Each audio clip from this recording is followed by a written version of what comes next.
So you said you were still confused about this problem, and I wanted to go over it with you. So I'm going to make you a quick video. So it says the ratio of the measures of the sides of a triangle is 9 to 7 to 3. And the perimeter of the triangle is 266 inches. Okay, so we can use this information to set up an equation that'll allow us to solve for the length of the shortest side.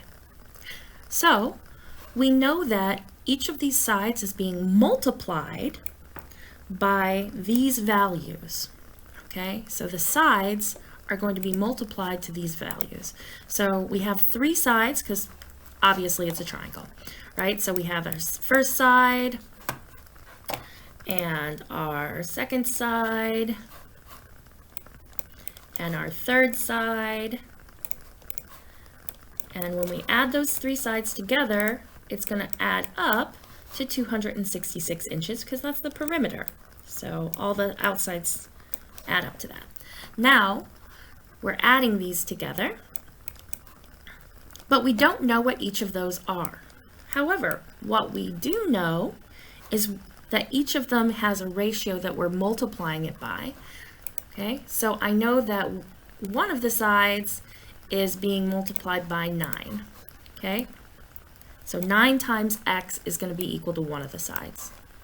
I know that one of the sides is going to be multiplied by 7. So that's probably this is the longest side. This would be the medium side because it's the next largest being multiplied.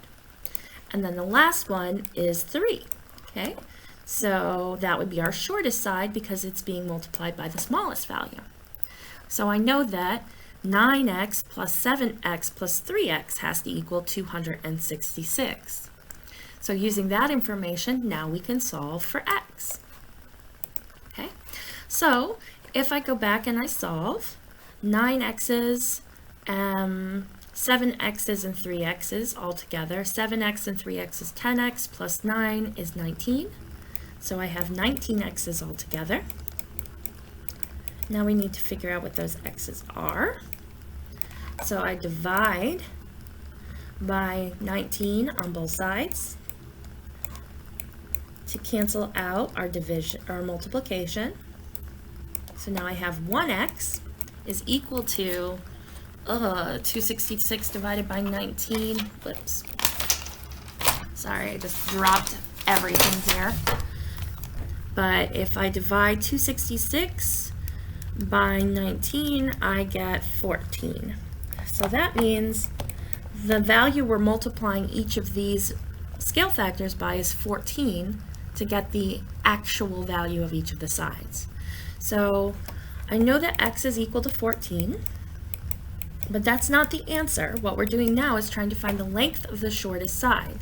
So I'm going to use that information to figure out the shortest side. I know the shortest side is the smallest multiplier. The shortest side is going to be equal to 3 times x, or 3 times 14. So that's going to be what? 3 times 14 is 42, I want to say. I'm going to double check. Yep, 42. So that is equal to 42 inches. Hope that helps. If you're still confused, let me know.